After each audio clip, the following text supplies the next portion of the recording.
इसके बाद दूसरी रात को मंझले राजकुमार ने पहरा देने का काम संभाला।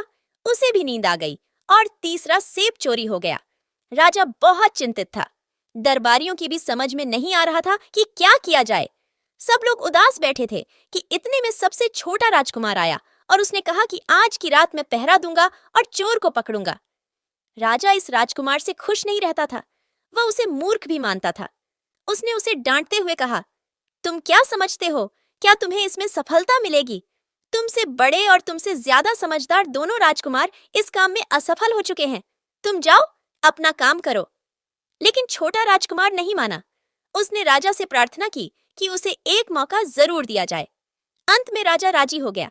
राजकुमार रात में पहरा देने लगा। उसने तय किया कि वह किसी भी हालत में नहीं सोएगा और चोर को जरूर पकड़ेगा।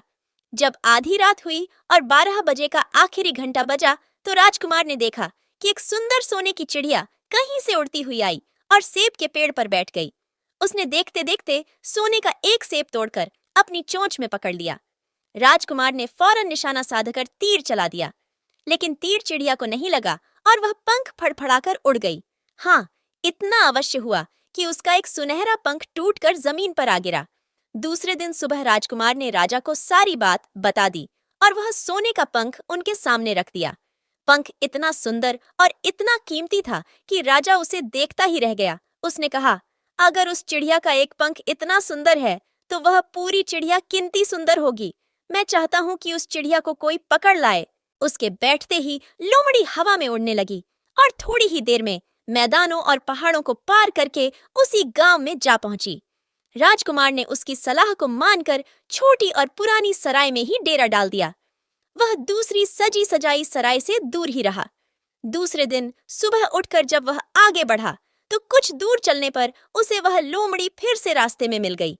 लोमड़ी ने उससे कहा, अब मैं तुम्हें बताती हूँ कि आगे तुम्हें क्या करना चाहिए। तुम सीधे चलो।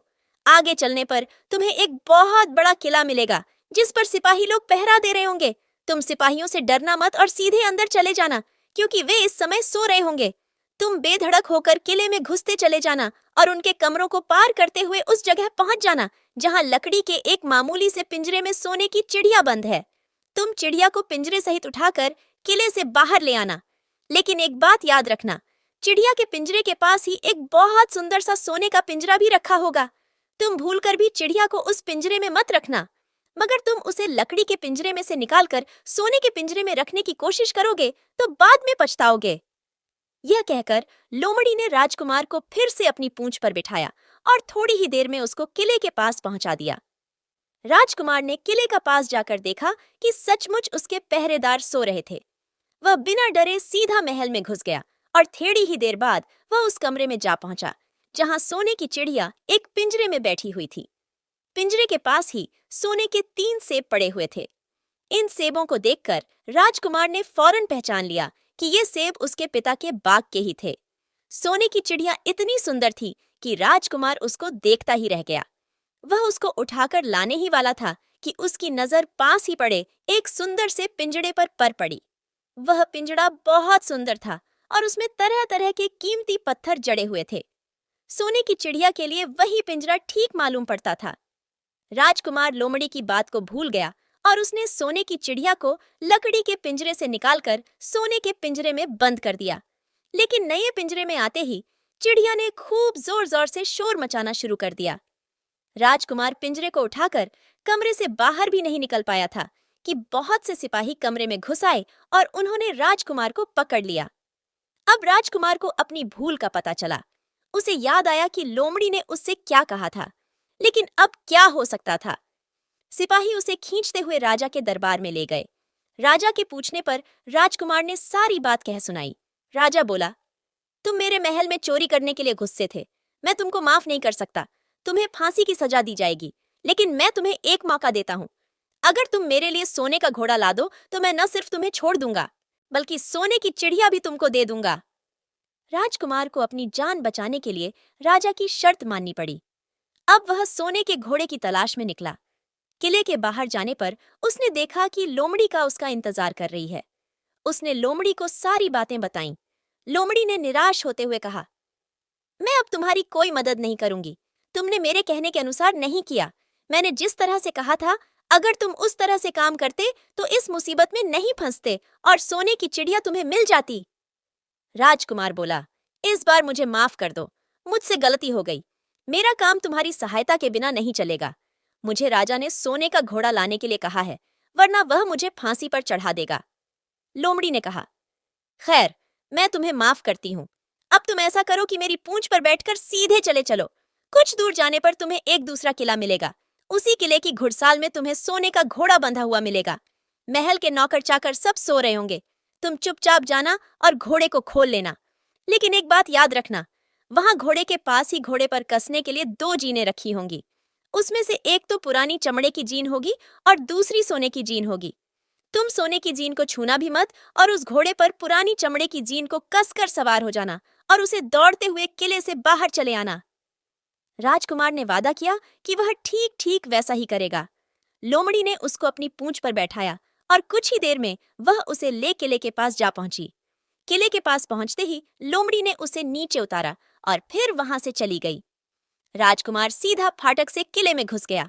अंदर जाकर उसने देखा कि वहां के सभी नौकर चाकर सोए हुए थे।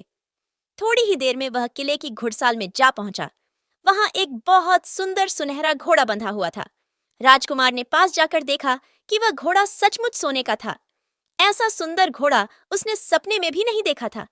उसने आगे बढ़कर घोड़े को खोल लिया। जब वह बाहर निकलने लगा तो उसकी नजर एक कोने में पड़ी हुई सोने की जीन पर गई। यह जीन बहुत सुंदर थी और इसमें हीरे मोती जड़े हुए थे। उसके पास ही एक फटी पुरानी चमड़े की जीन पड़ी हुई थी। इतने सुंदर घोड़े पर पुरानी चमड़े की जीन कसना राजकुमार को अच्छा नहीं लगा।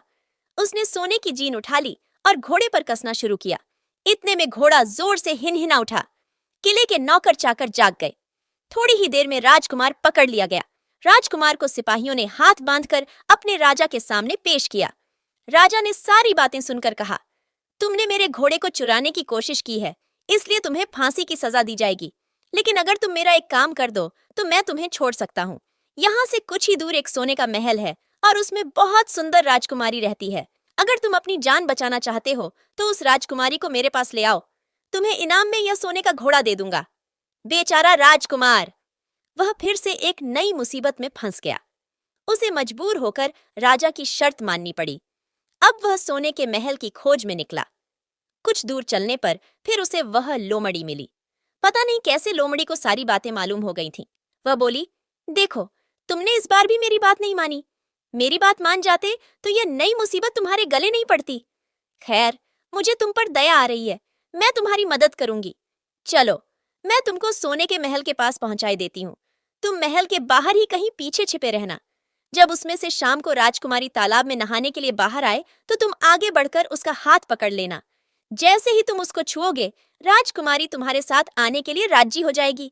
लेकिन एक बात याद रखना, तुम उसको वहां से अपने साथ ले आना। उसे वापस महल में मत जाने देना। वह तुमसे कहेगी कि मैं अभी अपने माता पिता से मिलकर आती हूँ, लेकिन तुम उसकी बातों में मत आना, वरना फिर मुसीबत में फंस जाओगे। यह कहकर लोमड़ी ने फिर से अपनी पूंछ फैला दी और राजकुमार उस पर बैठ गया। देखते देखते लोमड़ी हवा में उड़ती हुई कुछ देर बाद सोने के महल के पास जा पहुंची। महल के पास पहुंचते ही राजकुमार एक पेड़ की आड़ में छिपकर बैठ गया। शाम को जब राजकुमारी नहाने के लिए किले से बाहर आई तो राजकुमार ने हिम्मत करके आगे बढ़कर उसका हाथ पकड़ लिया। उसके छूते ही राजकुमारी उसके साथ चलने के लिए तैयार हो गई। वह बोली, राजकुमार, तुम मुझे जहां भी ले जाना चाहोगे मैं तुम्हारे साथ चलूंगी, लेकिन मुझे थोड़ी देर के लिए अपने माता पिता से मिलाने दो। राजकुमार ने कहा, नहीं, यह नहीं होगा, तुम्हें तुरंत मेरे साथ चलना पड़ेगा। लेकिन राजकुमारी रोने लगी। इतनी सुंदर राजकुमारी को रोते देखकर राजकुमार का मन पिघल गया। अंत में वह राजी हो गया और बोला, जाओ, थोड़ी देर के लिए माता पिता से मिलाओ, लेकिन फिर तुरंत बाहर चली आना। लेकिन राजकुमारी ने जैसे ही किले में पैर रखा, किले के पहरेदार जाग गए और उन्होंने राजकुमार को पकड़ लिया। राजकुमार बहुत पछताया, लेकिन अब क्या हो सकता था। सिपाहियों ने उसे अपने राजा के सामने पेश किया। राजा बहुत निराश था। उसने उसी वक्त हुक्म दिया, इस राजकुमार को फौरन फांसी पर चढ़ा दिया जाए। यह सुनकर राजकुमार रोने गिड़गिड़ाने लगा। इस पर राजा ने थोड़ी देर विचार करने के बाद कहा, मैं अपनी आज्ञा वापस नहीं ले सकता, लेकिन अगर तुम मेरा एक काम कर दो तो तुम्हारी जान बच सकती है। हमारे किले के ठीक सामने ये जो बड़ा पहाड़ है, इसके कारण हमारे किले की सुंदरता नष्ट होती है। अगर तुम 8 दिन में इस पहाड़ को खोदकर साफ कर दो तो हम तुम्हें क्षमा कर देंगे और राजकुमारी का विवाह तुम्हारे साथ कर देंगे। राजकुमार किले के बाहर आकर पहाड़ को देखने लगा। उसके हाथ में एक छोटी सी